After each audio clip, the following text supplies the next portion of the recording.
How are we doing, everyone? Sam here from United People's TV. I'm here with Elliot from the Bear Pit TV. Obviously, Man United play Stoke at the weekend. Stoke are doing shit.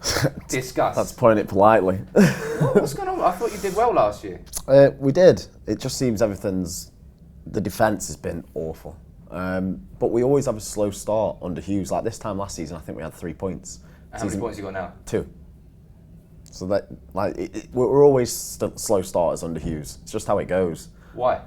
I don't know. I don't know whether it's pre-season. I don't know whether it's the preparation. Now, one thing that Leicester did last week, they pissed and moaned about these new rules that are coming on corners because we scored 3 set pieces. Stoke, typically, you do that. When the ref turns around, you're famous for it. Is that hurting you in defence? It has the first couple of games. It seemed like the rules were just being tested out on us. Poor Stoke. Yeah, no poor sympathy. Stoke. Poor Stoke. But no, the first couple of games, we had the game against Man City, we had the game against Everton, and penalties were going against us for this new rule. It seemed we weren't clued up to it, but we can't blame our most recent results on that. The games against West Brom, concede from a corner in the last minute. It says it all about our set pieces. We're awful at them. Really? I mean, Stoke, that was your bread and butter exactly. for so long. Exactly, but we're not the Tony Pulis side anymore. Yeah, but what's happening? You've got Shaqiri, you've got Arnautovic, you've got Imbula, you've got decent players all around that squad. What the fuck is going on? Looking at it, because I thought kind of the same thing that's going on at West Ham this year. I thought, you had a good year last year, didn't lose any players. Who did you sign? Did you sign anybody? We signed Joe Allen, we signed Wilfred Boney on loan, we got Martin Zindi, centre-back, and we also got Sobby, who's an exciting, young prospect. So, as far as you were concerned, it was a good summer? Yeah, I thought it was a good window. Apart from Boney and Martin Zindi both being on loan, you'd rather them have them permanent, but, I thought it wasn't a bad window, but it's just not. So are fans confused? I mean, are people starting to turn on Hughes now? Yeah, I nearly did, but I've given him a bit more time. So what happens if you get spanked this weekend? If we get spanked this weekend, I've wrote it off anyway. What, the game itself? Yeah, United aren't exactly infallible at the moment. Yeah, but our record at Old Trafford is awful. But the amount of I think we last won there in the 70s. Yeah, but the amount of records that have been broken, and the wrong sort of records that have been broken at United in the last few years is just fucking shocking. But, we had 3 losses in a row. Now we've had 3 wins in a row. Not exactly convincing wins. You're lucky you didn't have to watch that FC Zorya game because it was I'm glad I didn't. We played Pogba and Ibrahimovic for the full 90 minutes.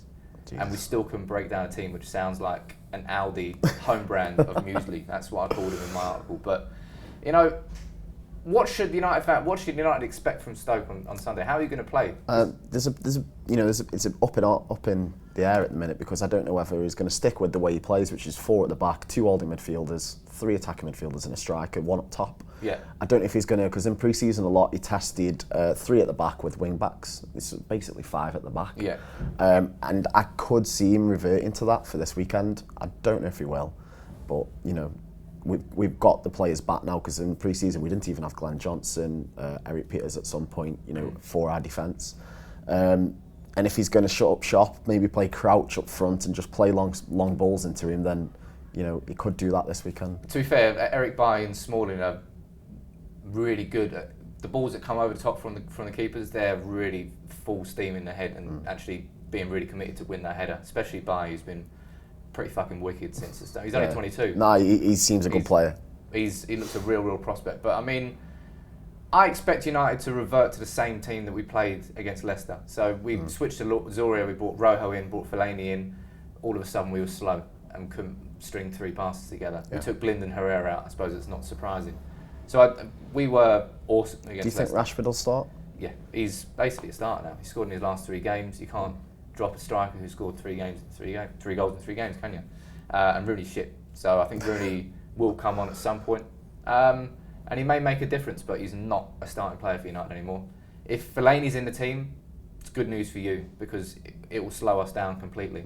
But if we can play the same intensity that we had in the first half against Leicester, first time since 2012 we scored 4 goals in the first half. Could have been 6, could have been 7. We had so many chances, and Blind's delivery on the set pieces was set pieces is our weak which is a good thing. So maybe we're gonna, if you want to put a bet on, United to score 2 or more corners, you know, little cheeky £10 maybe. I'm going to be pissed off if I don't day that and it happens. I'd get it on. I might have to get it on now. But, I mean, what's your prediction for the game? Like I said before, I've pretty much written this game off. We'd never get a result at your place. We're not playing well. So I'm going to write it off and I'm going to say you guys a win.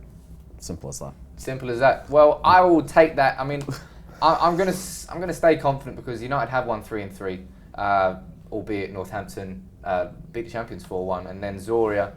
But at least we're not losing. And this is the last game before the international break. And when we come back from the international break, we've got Liverpool away, followed by Fenerbahce, then Chelsea on Sunday. Difficult run. Then City on Wednesday. We've got a really tough 4 games coming up. 2-week break. Best way to do it is go into an international break off the back of a win. And I think we'll go, as long as we start strong against you. That first half was wicked against Leicester. I hope we do that again. Let me know your predictions in the comments below. Do you think Stoke could get a surprise result, or do you want to see Hughes really pissed off on a touchline again?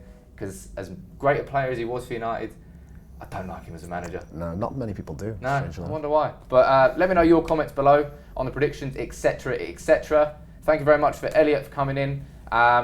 We'll be at the game, so make sure you come chat to us on some Matt Busby Way after.